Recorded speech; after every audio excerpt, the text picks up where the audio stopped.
Si vous êtes sous l'emprise de l'esprit d'Antéchrist, c'est pas on verra un jour, on va le voir arriver, il est déjà là, vous ne le voyez pas, il est déjà là. On est en train de vivre chaque jour des choses qui sont écrites dans la Bible. Nous sommes dans le futur. Et là, c'est irrévocable. Parce qu'il y a des gens, ils vont se réveiller, à ce moment-là, il sera trop tard. Bonjour, shalom, je suis serviteur de Dieu Alan Rich. Aujourd'hui, je vais vous expliquer, vous parler de l'église de Babylone. Qu'est-ce que c'est ? Il en est parlé, entre autres, dans l'Apocalypse. Bon, en gros, dans la Bible, déjà, Babylone, ça représente le mal. On voit déjà à partir de Genèse chapitre 11, avec la tour de Babel, Babel à Babylone. Et dans l'Apocalypse, il est dit, comme il est dit d'ailleurs dans Isaïe, « Oh, la grande Babylone est tombée ». Alors, il y a plusieurs manières de voir. Ça peut représenter le mal en général, tout ce qui est antichristique en général. Mais là, j'emploie le terme « Église de Babylone » parce que j'en parle dans mes autres vidéos sur les derniers temps, la fin du monde, le nouvel ordre mondial. Et je sais qu'il y en a plusieurs qui peut-être ne voient pas de quoi je parle. L'église de Babylone, en fait, c'est celle qui s'est prostituée avec l'esprit du monde. C'est celle qui n'a pas suivi le Christ. Ce sont les vierges folles. C'est l'ivraie parmi les bonnes graines. Ce sont ceux qui ont fait des concessions et qui suivent l'humanisme plutôt que Dieu, plutôt que les valeurs de Dieu, donc les valeurs de l'homme. Et entre autres, ce sont des chrétiens qui font partie de dénominations qui sont dans l'écuménisme. L'écuménisme a commencé très très gentiment, comme toutes les mauvaises choses, avec l'écuménisme interreligieux, les protestants et les catholiques et les orthodoxes. Ensuite, il y a eu l'interreligion avec les musulmans, le bouddhisme, le judaïsme, etc.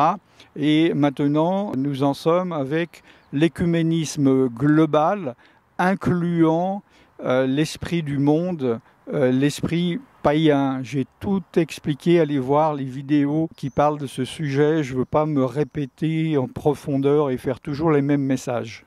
Ces membres donc des églises et ces églises qui croient et qui adhèrent aux valeurs du diable et du pape, vous savez, son Laudato Si, dont j'ai parlé plusieurs fois, et son document sur la fraternité humaine, les valeurs qui y sont attachées, ces personnes-là ne suivent pas le Christ. Ils ne suivent pas l'Esprit de Dieu, ils suivent l'Esprit d'Antéchrist. Pourquoi ? Parce que, il y a Antéchrist avant le Christ et Antichrist, l'opposé du Christ contre le Christ, parce que ces valeurs vont contre le Christ, parce que c'est mettre l'humain au-dessus de Dieu, mettre les lois de l'homme, la Torah de l'homme, au-dessus de la loi de Dieu, au-dessus de la Torah de Dieu. Et la Bible dit que ceux qui refusent, s'opposent à recevoir la vérité, Dieu leur envoie un esprit d'égarement afin qu'ils croient au mensonge. Ces personnes-là, donc, ils ne vont pas croire que c'est le Christ, mais ils vont croire que c'est un homme de paix. Ils vont dire, non, celui-là n'est pas l'antéchrist, on n'y est pas encore. D'accord ? Et on peut se dire, c'est étrange parce que comment est-ce possible que des personnes qui connaissent la Bible, qui connaissent la vérité, parce qu'il y a des gens qui ne connaissent pas, c'est autre chose, mais qui connaissent, comment vont-ils se faire séduire par l'Antéchrist ? C'est comme si je vous dis, attention, dans le village actuellement, il y a un homme qui se promène, il est très dangereux, il est habillé en rouge avec un chapeau bleu, il fait 1m38, je donne mes 20 détails. Et vous vous dites, tout d'un coup, il arrive, mais comment quelqu'un pourrait dire, est-ce que c'est lui ou c'est un autre ? Ou bien, mais non, c'est pas lui. Et pourtant, ils savent ses caractéristiques. Parce qu'ils sont sous l'esprit d'égarement et ils croient au mensonge. L'esprit d'égarement fait que l'on ne voit pas, l'on ne comprend pas. C'est une puissance d'égarement. Et malgré qu'ils connaissent les prophéties, ils ne vont pas attribuer cet homme à l'Antéchrist. La séduction est déjà là. Si vous êtes sous l'emprise de l'esprit d'Antéchrist, vous êtes déjà sous l'emprise de l'Antéchrist. C'est pas on verra un jour, on va le voir arriver, il est déjà là, vous ne le voyez pas, il est déjà là. L'esprit d'Antéchrist fait déjà son œuvre depuis très longtemps, il est profondément enraciné, c'est un arbre qui cache la forêt. Vous êtes devant l'arbre, il dit, mais de quelle forêt parlez-vous? Il n'y a pas de forêt, c'est un arbre qui est devant moi. Cet arbre vous cache la réalité. Pour voir avec les yeux de Dieu, il faut obéir, se soumettre à Dieu. Seul le Saint-Esprit peut vous révéler, vous montrer les choses de l'Esprit de Dieu, les choses de Dieu.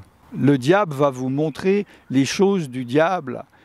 L'Esprit de Dieu va vous montrer le royaume de Dieu. Les démons vont vous montrer le royaume du diable. Et le diable copie les choses de Dieu. Parce que le diable veut être à la place de Dieu, veut être Dieu. C'est pour cela que Dieu envoie un oint, un Christ, un Mashiach, un Messie. Le diable envoie son Messie, son Mashiach, son Messie. Yeshua est assis dans le trône de Dieu. Eh bien, le diable envoie son oint, entre guillemets, dans le temple de Dieu qui va être construit ou qui est en construction quand vous me regardez ou quand qu'il est construit. Je mets en garde parce qu'il y a beaucoup de chrétiens qui sont déjà dans la séduction.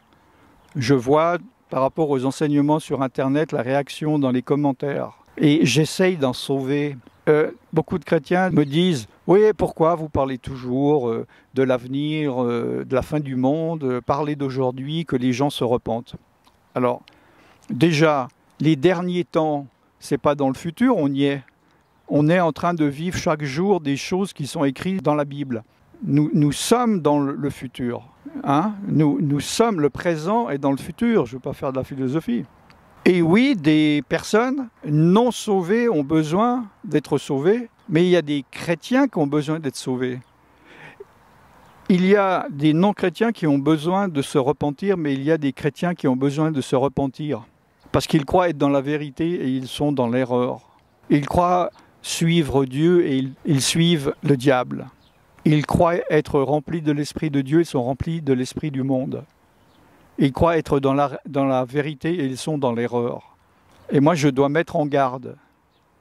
Si vous n'êtes pas chrétien, oui, repentez-vous et convertissez-vous. Si vous êtes chrétien du dimanche, comme on dit, superficiel, repentez-vous aussi et soyez sauvés.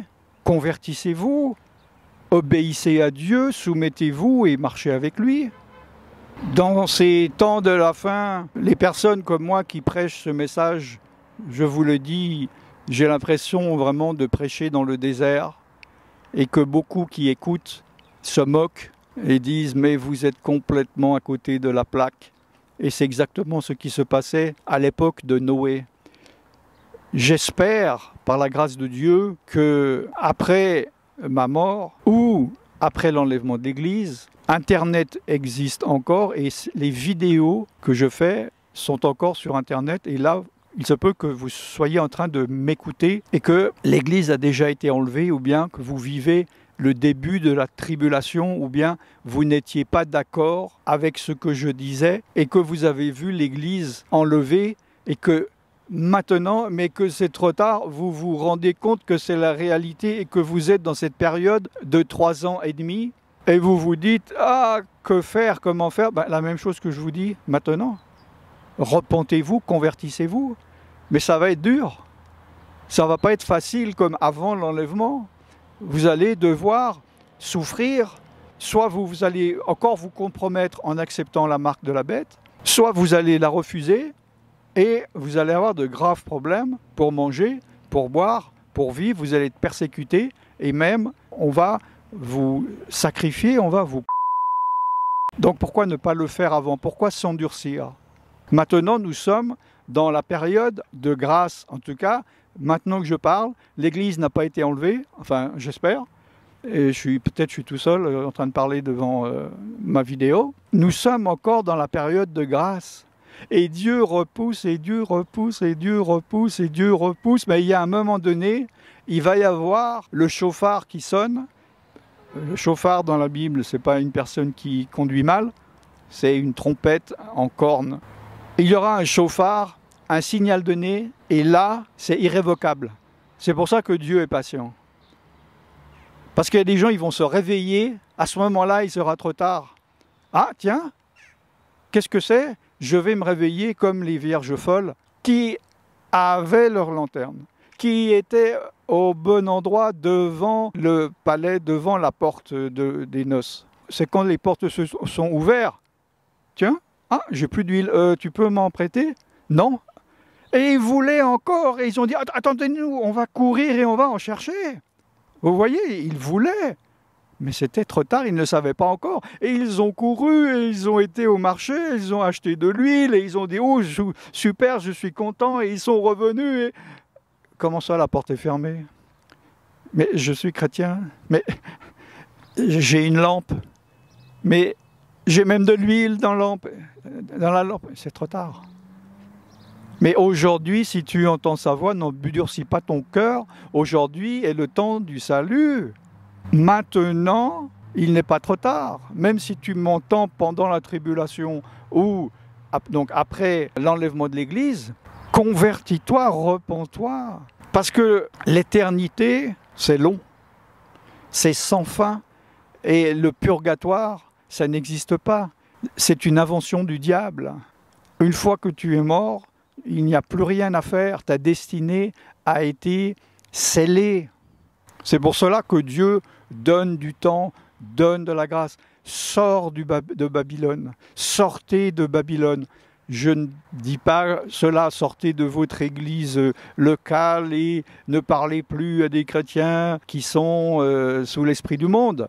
C'est au niveau de la pensée, au niveau des doctrines, mais au niveau spirituel.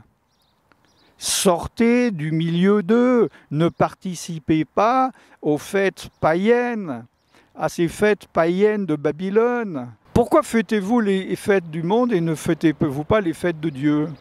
Non, Babylone, la grande, l'église de Babylone n'est pas une dénomination particulière. Ce n'est pas une église locale, ce n'est pas que le catholicisme ou que le protestantisme. L'église de Babylone, c'est un esprit. C'est l'esprit du monde, c'est l'esprit de Babylone. C'est l'esprit d'Antéchrist. Je suis serviteur de Dieu, Alan Rich, et je vous bénis dans le nom tout-puissant de Yeshua, Jésus, depuis Jérusalem. Shalom.